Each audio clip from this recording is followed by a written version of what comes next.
Welcome to Markets Now. I'm Michelle Rook with Nick Tsiolis with Farmers Keeper, and we are seeing lower livestock futures this morning and kind of quietly mixed over in the grains, with the exception of corn, just a slight bounce off of what were some new lows for the move, a new low close yesterday in the corn market, Nick. And so where's the bounce coming from? Is it just technical at this point?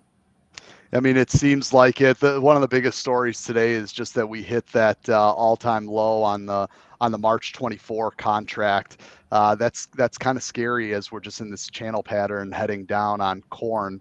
But then again, we saw the funds get a little bit longer in corn over the past week. So any support you can get there is much needed with all that unsold old crop sitting out there in the country. Yeah, talk about that situation. How much is unsold versus normal? We're tracking that farmers are 20% more unsold at this point of the year than they are on average over the past 3 years. A lot of that's been, the last 3 years, we saw rallies that were sustaining heavy prices coming out of harvest. And a lot of people got caught on the wrong side of that this year as we saw more of a typical seasonal trend with sell-offs at harvest with a bigger crop that we had. So the elevators are responding in kind in certain areas, like we're seeing over the past month. Iowa grain elevators have been spiking up their bases to try to buy up whatever they can, but the situation is really lopsided all around the country. Well, I think we're at a point right now where a lot of producers basically have the bin doors shut and saying, I'm going to wait for higher prices, at least on this old crop, because I just can't pencil in, 473 corn right now. Yeah, Let but alone cash. there's a lot of headwinds against the corn market, including all of these shipping issues that we have right now, right?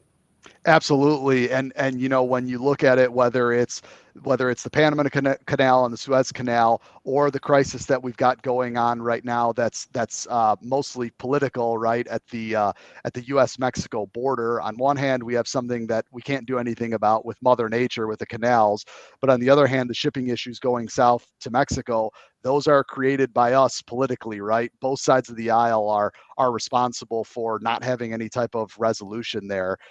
So that's definitely creating logistical issues all over the place, let alone, talking to some of our customers down in Mississippi over the last couple of days, still saying, hey, I haven't seen the river this low in years at this time of the year. Yeah, like I said, lots of headwinds there from a shipping standpoint. Corn has other headwinds, though, too, doesn't it?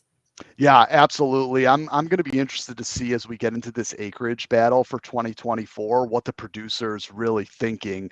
We've been getting relatively bullish weather news out of South America here, but we don't really see corn following that on these big pops. And I think the biggest indication of that is, or the biggest reason is, we did have an unexpectedly strong crop here, especially in the United States. So that just shows you that when the market's not reacting or sustaining those rallies, or the rallies aren't as high as we've seen them on news like that over the past 3 years, man, it's hard to be optimistic about that.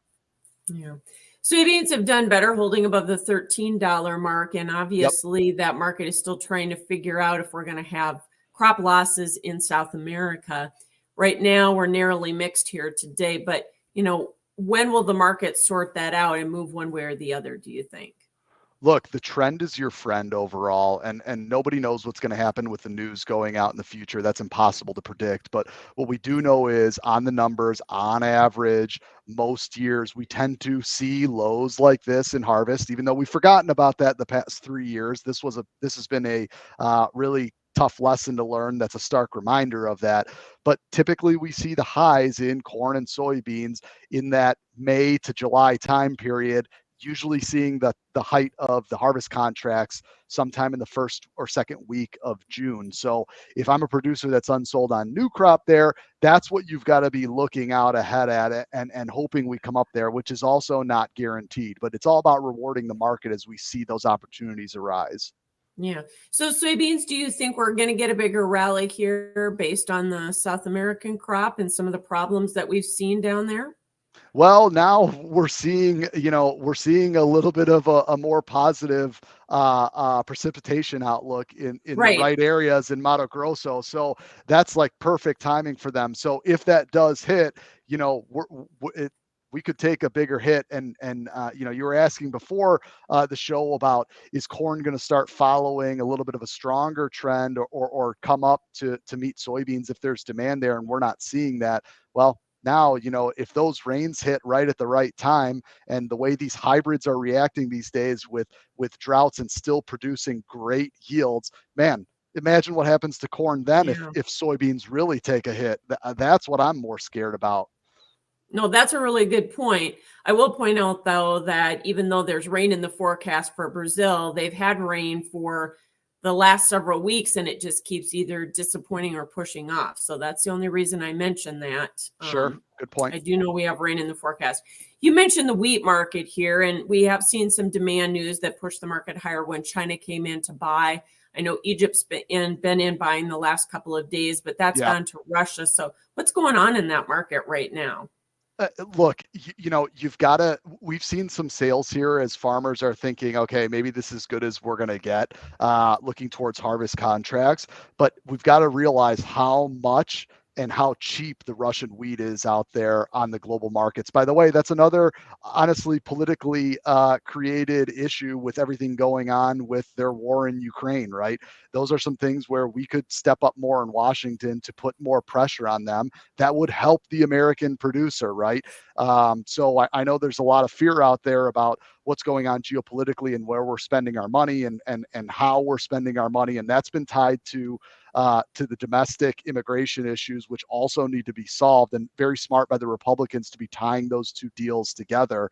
But at the end of the day, when Egypt's got to feed their population, they're going to go to whoever the cheapest, biggest source is that's close to them, and that's been Russian wheat. And here we are with kind of another just dead market there domestically for us. Yeah, and we're going to see some probably some precipitation coming here in the plain states that really have needed it anyway for the past several years, coming up here. So that's much needed, but it's also not price supportive either.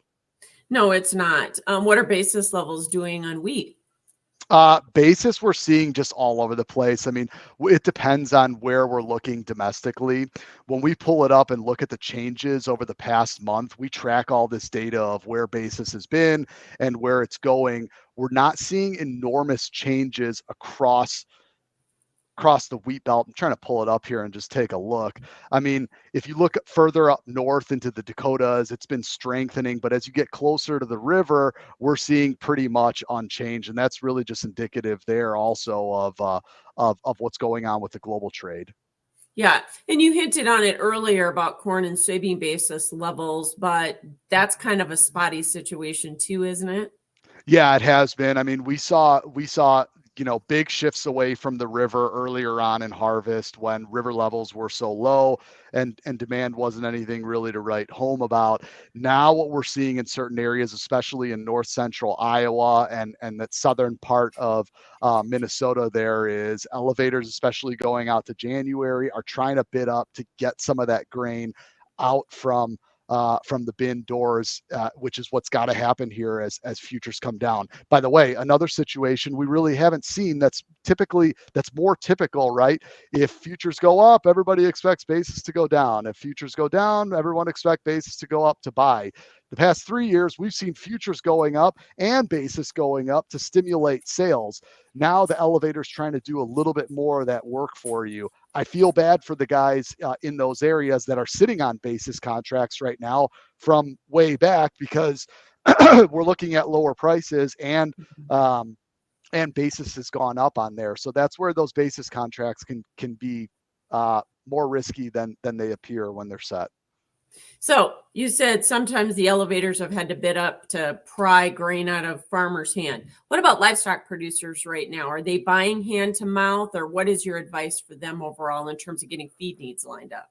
I think, unfortunately, just the way that our supply chain is set up for the livestock markets, because there's such low amounts of storage at the feed yards, they're somewhat always going hand to mouth and looking at those supplements like whatever other fillers that they can add. However, if you're looking at markets and you're on the buy side right now, these are good opportunities to reward the market. Usually we talk about rewarding the market in terms of a farmer selling grain, but if you're making purchases and we see things kind of going sideways to down here, those are great opportunities, again, looking at those seasonal trends, to be buying ahead right now versus being really hand to mouth in May, June, July timeframe, when on average you're probably going to have to pay up a good deal more for it.